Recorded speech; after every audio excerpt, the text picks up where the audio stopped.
Another blood-red sunset and yet another moon face, and still another 100 miles to my next resting place. Driving down the road, eyes on the horizon. Within my car, I'm all alone, but feeling good and feeling strong, knowing that this path I'm on brings me to myself. I'm driving. Hey now all, I'm Joey C. Welcome back to another episode of Spirit Sherpa. This is the show that helps and encourages you on your journey to unlock your magic mojo. With me as always is the Spirit Doctor, Kelle Sparta. Hey Kelly. Hey Joey. How's it going? It's going fantastic. It's fantastic, and we are here tonight, or today, or wherever this is being listened to wrap up the year and talk about how to get ready for the next year. Yes. It's our New Year's celebration episode here on Spirit Sherpa. Woohoo! We need like fireworks and stuff like that, and a countdown and stuff. Champagne and shit. That's what I'm talking about now. Now we're having a good time here on Spirit Sherpa. There you go. If I only liked champagne, that would be great. Yeah, I don't like it either, but it's just the idea of having a drink. Sounds delightful, doesn't it? Yeah, it's been a long day. Yeah, indeed it has. You have had quite the day, and you're ramping up not only to wrapping up the year, but to wrapping up your time in the apartment. Yes. Very excited. We are moving into our new home on Friday. Yay! Oh boy, this is happening so fast. It's all happening so fast. I know. It's been like this massive whirlwind roller coaster ride. It's been amazing and terrible and awesome and awesome. With a space. Yes, exactly. So we today are going to talk about goal setting, how not to sabotage yourself by setting goals improperly, I guess, and just sort of how to move into the new year and how to empower ourselves. Yeah. Let's start with the goal setting. What's so hard about goal setting? Well, so the thing about goal setting is that you have to keep in mind that when we set goals, we often set them based on preconceived notions. And, we set our goals with what's quote unquote realistic.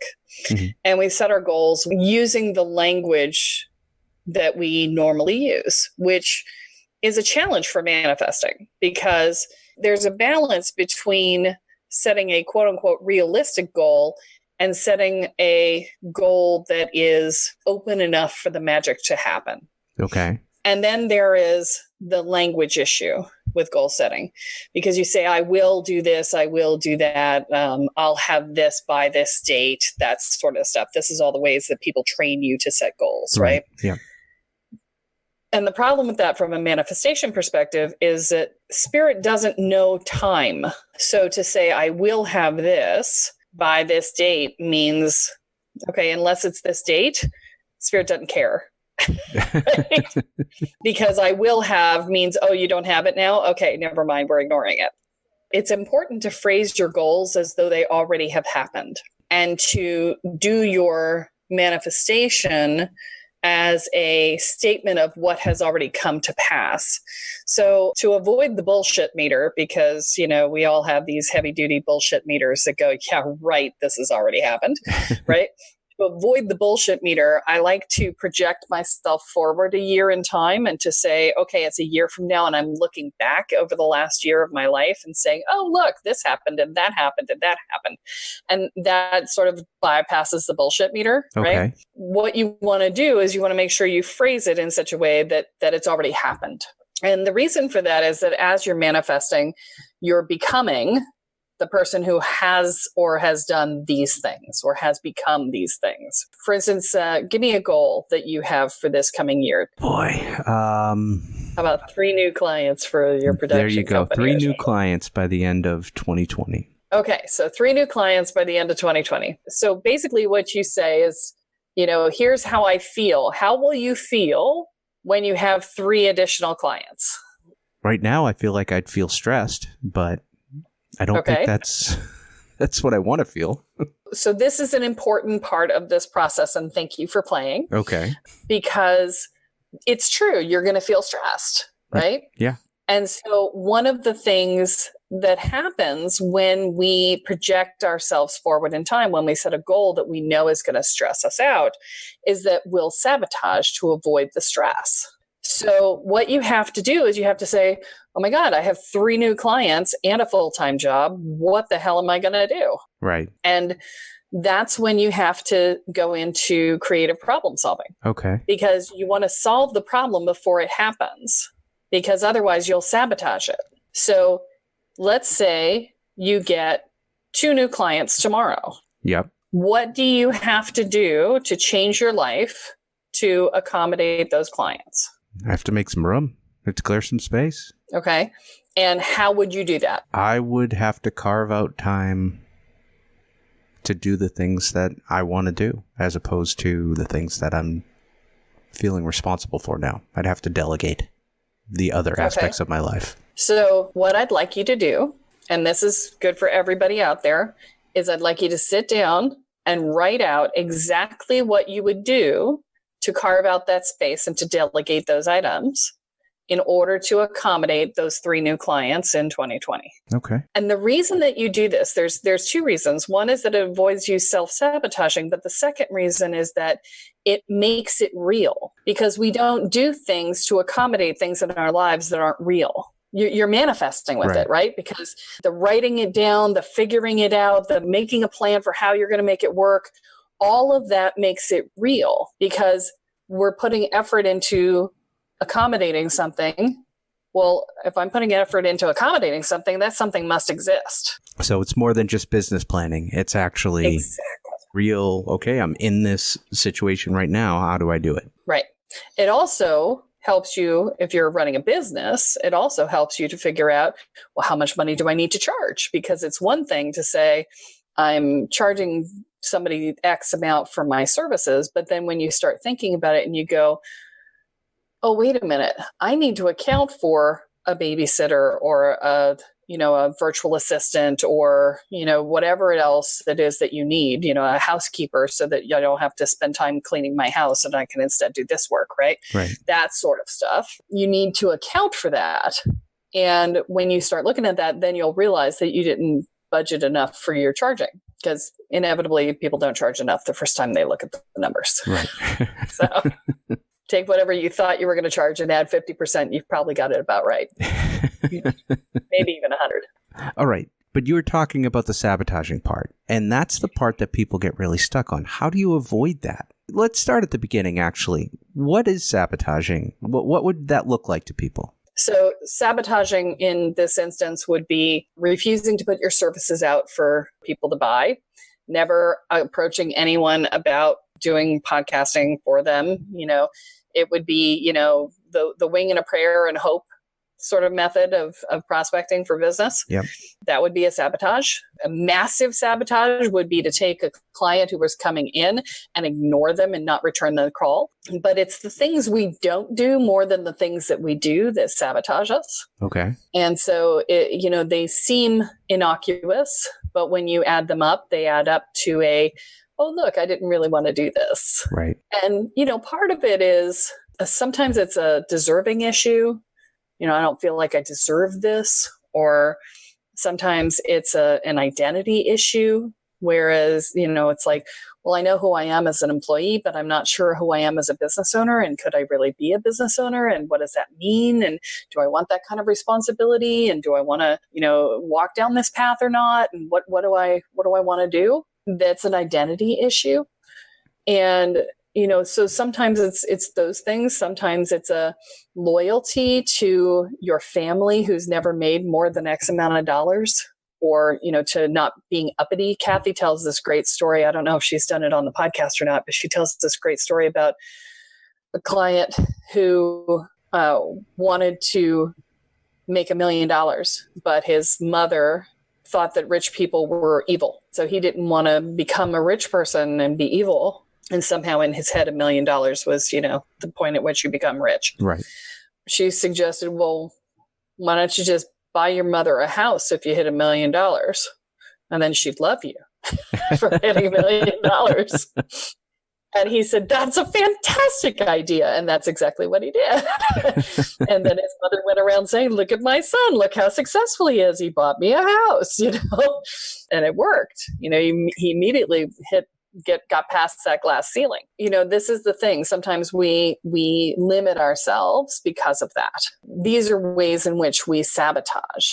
Okay. Either we're afraid to be the person that we're going to become. And I want to talk to you guys in the spiritual community about this, especially around money, because holy shit, I have watched you guys go nuts around, the one percenters are holding us down, and we're the 99 and da da da da da.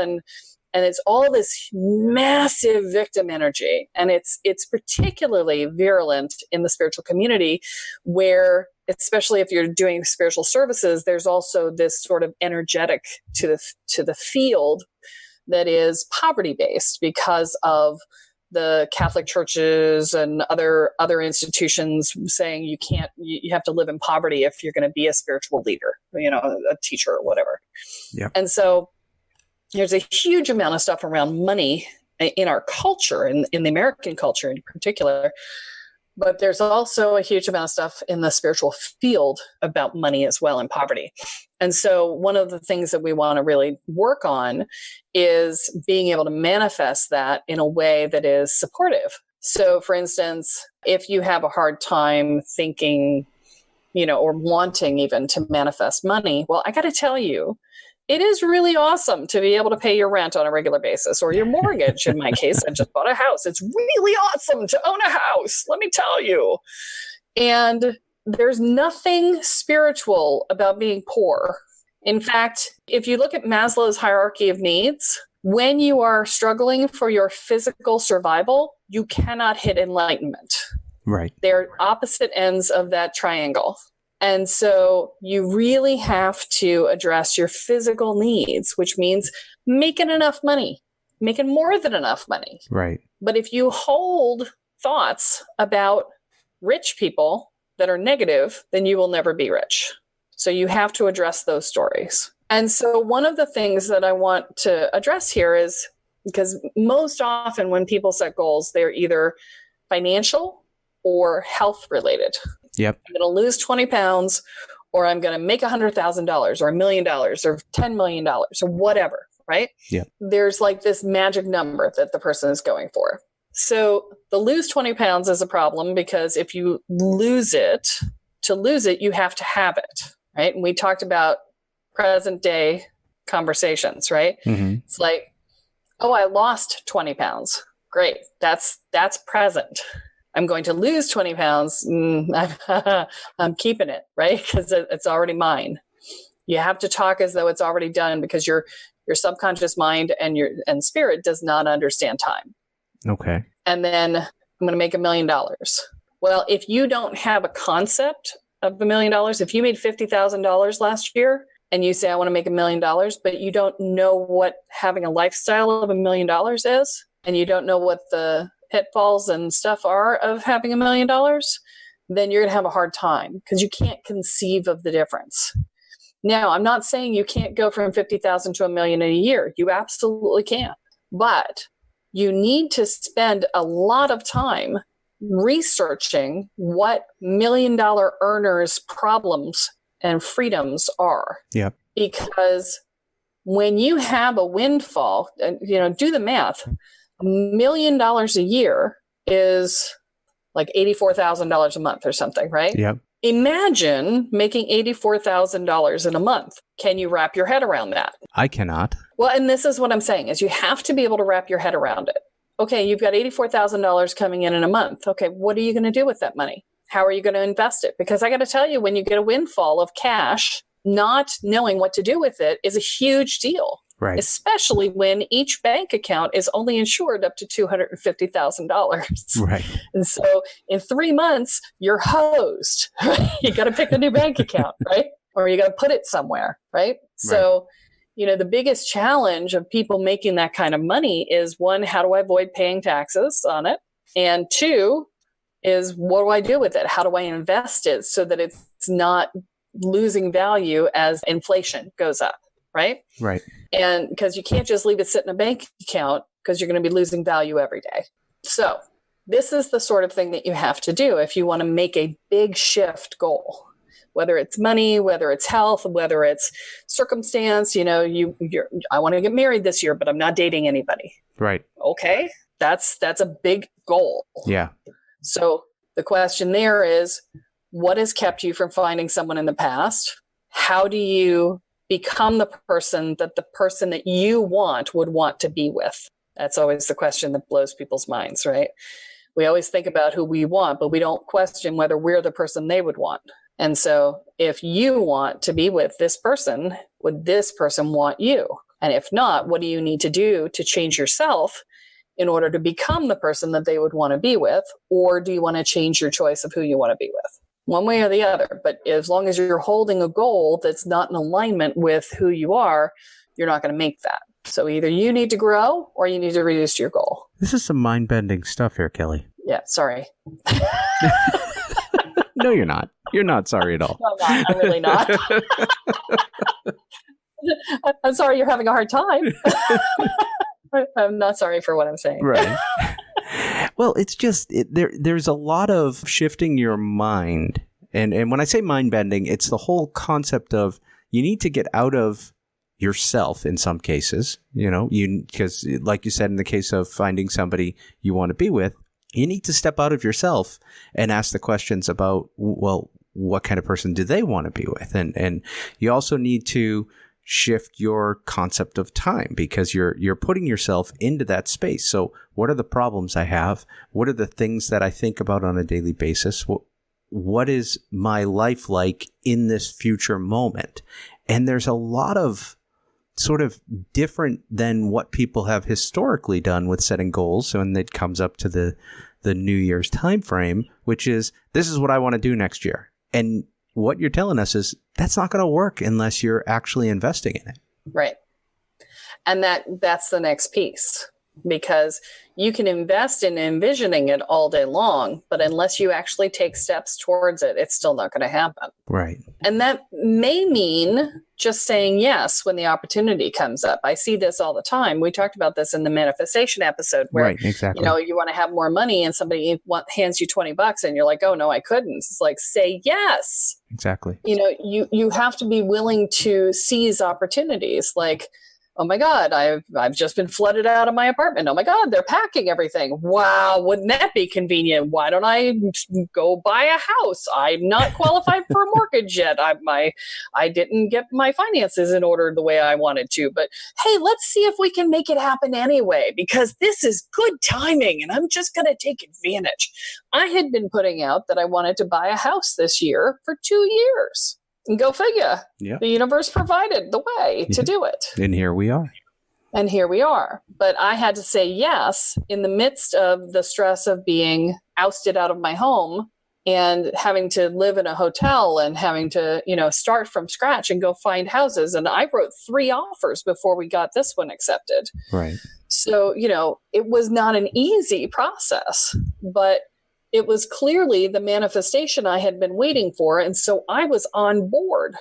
And, it meant I had to take a big step back and look at things. And what I discovered is that a lot of the work that I was doing on a daily basis didn't actually bear fruit. And so, okay, great. Now I've learned something else for my business. Great. I will do different things now because these things are irrelevant. You have to take advantage when it shows up. You have to seize the moment when it happens and not be afraid. Was I afraid to take the leap? Yeah. I didn't have my ducks all lined up the way that I had wanted to, but I threw my ass to the wind and trusted the universe, and go figure, here it's fine. This is the other piece, is that when it starts to come to fruition, you cannot, under any circumstances, fail to engage, or else, you're just it's just another way to sabotage. Well, and that goes to being able to accept, to receive, right, which is something we've talked about from a manifestation perspective as well. Well, and it's also about being able to step into your fear, Okay. Because anytime you set a goal, it means by definition going outside of your comfort zone, because it's something you haven't done before, because otherwise why would you set the goal? Right. When you're going outside of your comfort zone, you're going to hit fear. Right. So you're going to have to engage your courage. Okay. And you're going to have to, suck it, take a deep breath and put on your big girl pants and go. Right? Okay. Like, here we go. Bang. Well, okay. So to that point and to the other aspect that we wanted to talk about today, how do we empower ourselves to do that?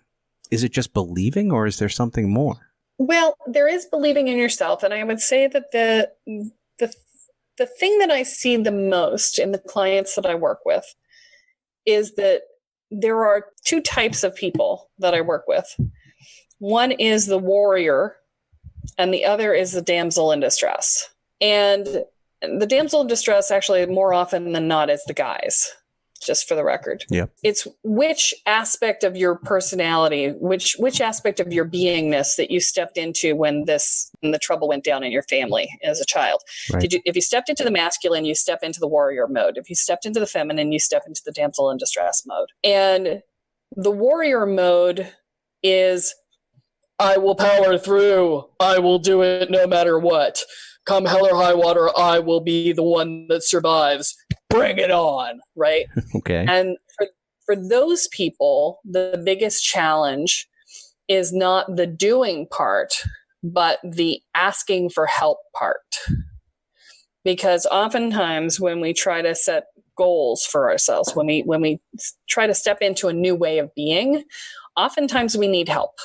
And the warriors suck at asking for help. Yep. And they also don't do well with failure. And the biggest fear of a warrior is failure, because to a warrior, failure is death. And so they have a hard time with things not working out their way. They're massively controlling. And so the massively controlling piece to try and avoid failure and or rejection or whatever else, right, results in not being able to step into the flow as easily, because your need to control keeps you from relaxing enough to allow the flow to take you. I'll give an example of this because I was warrior girl. Yep. So during this process, I didn't know whether we were moving last weekend or this weekend or the weekend after closing, which would be 2 weekends later, because I'm hosting an event at my house in the weekend in between. Okay. And in my past, I would have tried to control and make it happen and like energetically like hook onto it and like try and ride it like a wild pony, right? Which of course never freaking works. Right, exactly. It's a wild pony and you get bucked off a lot. So, but you feel like you can do it and you stress yourself out like mad trying to. And so what I decided was, worst case scenario, we'll move in the weekend after closing and it'll just be what it'll be. And I'm just going to plan as though that could possibly be the case, but I'm not going to invest in that.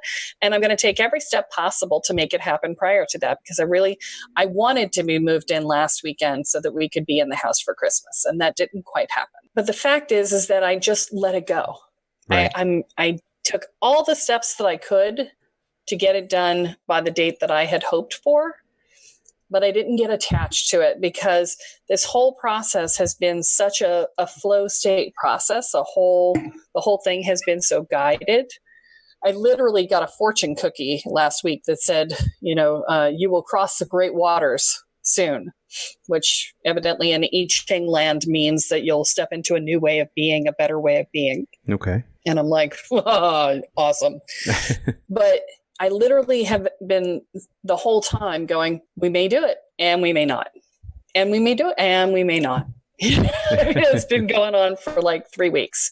It's like, it'll be what it'll be. And I'm going to trust that the timing is going to be perfect. Right? Yep. That's how you step out of that control piece. Okay. Now, the other side is the people who stepped into damsel in distress mode. And this becomes a much more passive place. These people are the helpers and the supporters and the way smoothers and the relationship massagers and whatnot. Their biggest challenge is being too passive And so when you're too passive, making your goals is very difficult. Right. Because you're not actually taking steps towards anything. Okay. Mm-hmm. They too don't ask for help very easily, mostly because they don't feel like they deserve it. Okay. The warriors don't ask for help because I got it.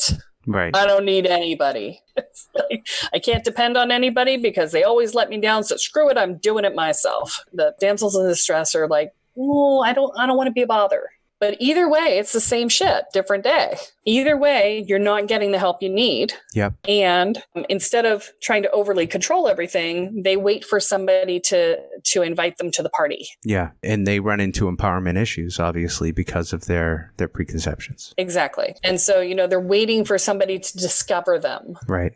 Or to, look out for them and to make it happen for them. Right. They're waiting for that to happen. Yeah.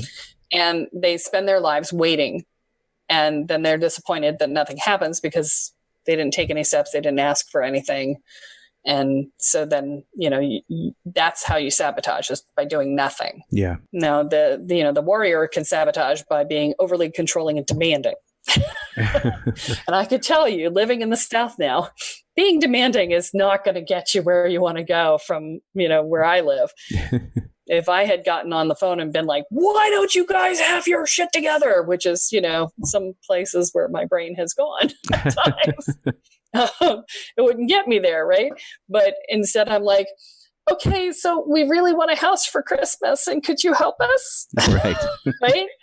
Which is a different way of enrolling people and a much more productive way of enrolling people in your process. I'm a big fan of saying ask early, ask often. Okay. Ask for what you want. Ask for it. Just, what's the worst that could happen? Somebody could say no. Okay. So what? Yeah, exactly. If you don't ask, they're going to say no anyway. Exactly. Well, they're not even going to say no. You're not going to get it either way. Yeah, you're just going to end up in the negative. You might as well ask. Yeah. Right. All right. And this is the other piece of the puzzle for your goal setting is who can help you? Look at your resources. And this is going to be specifically for the more passive people, the damsel in distress people, because you don't know how to do this yet. Yeah. But look at your resources. That's what you do when you're trying to make things happen, is you look at your resources. And I don't mean your money specifically, because, yes, money will be relevant to this, but more look at your connections, look at the things that you have access to, educational opportunities you have, whatever it is that you're trying to accomplish. What are your resources? What are all the things that you have that you could bring to bear to create this new reality for yourself? And then from those resources, figure out what you need in order to make things happen. And if the answer is still, I don't know, then pick one of your resources who's very good at planning and ask them to sit down with you and help you. Yep. Because you're not used to planning. Right. And that's okay. Just find a planner. Every single person who's not good at planning knows a good planner. Yeah. I promise you. And planners love to plan. They love to help plan. They like to make a plan and a backup plan and a backup plan for the backup plan. And they love to be able to plug people into the process and say, I know so-and-so and so-and-so and so-and-so and so-and-so. And I want you, oh, damsels in distress out there, I want you to say yes and not allow the overwhelm that the planner is going to plant on your head to break this process for you. Because that's what happens is you ask a planner to help you and they go, great. And they make this massive list for you, which makes a planner happy because then they go through and check off the list. And every time they check something off, it makes them happy. Right. But for a passive person, it makes you miserable, right? You go, oh my God, there's so much to do. So if you're smart, you will ask your planner to make a plan and then to only give you the first step of the plan. Okay. Okay. Say, look, I would love you to help me and make this big plan for me. And I would so appreciate that. And I know I'm going to get overwhelmed by the whole thing. So what I need you to do is to plan it and then hand it to me in stages. I need stage 1, which can include no more than 10 steps. And the planner's like, no problem. Got it. Bang. And then they will say, come back to me when you're at the second stage. And if you're smart, you will look at the planner and say, I will have this done by this date. Will you please follow up with me if I don't contact you? And the planner will say, absolutely. And they will write it in their calendar. Planning to plan. That keeps you accountable, right? Now you have an accountability partner too. Right. But this is how things get done. Don't ever look at the whole thing at once. Only planners like to do that. Everyone else looks at that much stuff to do and freaks out and shuts down. Okay. I will tell you, I am a planner. I am a master planner. And one day I decided to buy myself a productivity program, bought Microsoft Project. And I took everything that had been in my head for years and I started to write it all down on paper.